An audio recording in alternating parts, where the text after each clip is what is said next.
Thank you very much for being here. It sure is hot outside, and I'm glad you're here where it's nice and cool. You know what I saw this morning? This very morning on my early morning walk, I saw 3 baby, what do they call them? Fish hawks. 3 baby fish hawks. They were in their nest. They were waiting for breakfast, and they were chirping.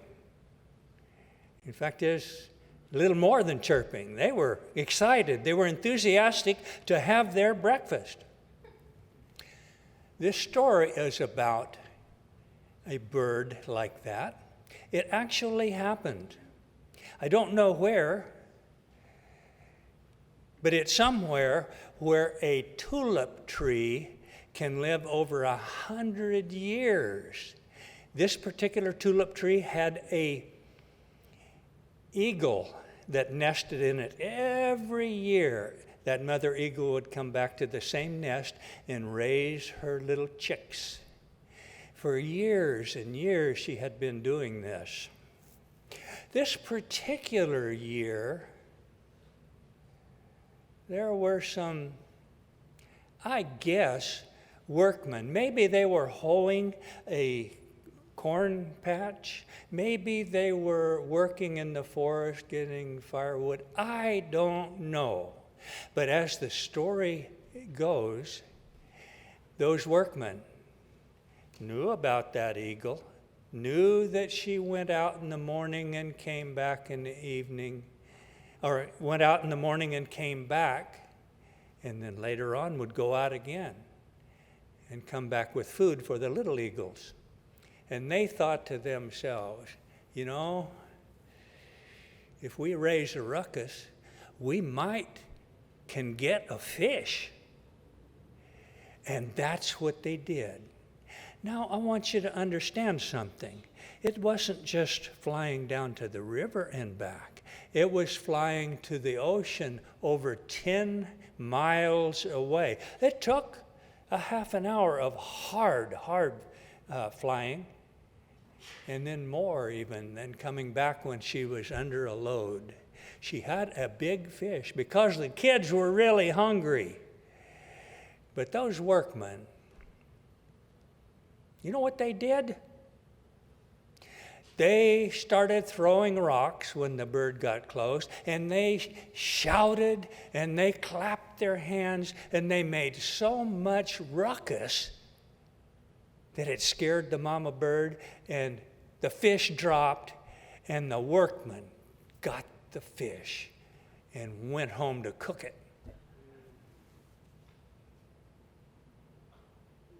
The kids were still hungry. The fact is, by this time, they were putting up quite a ruckus. Mom was really tired. That is, the mom eagle.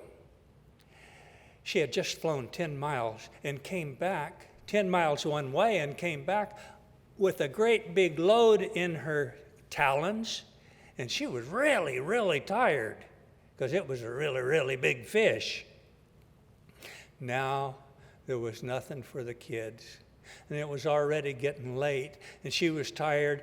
What in the world would you do in a situation like that? Somebody had just robbed you, and you were tired, and you were sore, and you didn't feel good, and your kids were upset at you because you didn't feed them.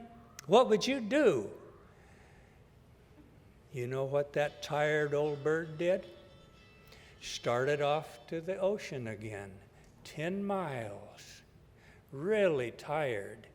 And this time when she came back, she was really, really low, lower than an eagle likes to fly, because the eagle knows that men like to shoot whatever moves sometimes. But she was flying low, lower, lower. But finally, she saw that big tulip tree, and she knew her kids were up there. So she swooped up and landed on the nest after she went around to make sure there was no hooligans that was going to scare her or shoot her, she landed on the nest. And you know what? Those kids said, it's about time. You sure took your sweet time. But they quieted down because their bellies were full. This is something that we could remember in the future. When you're tired and hungry and don't feel like nothing and you're discouraged, that eagle teaches us a lesson. Don't matter about the feelings so much as doing for the family.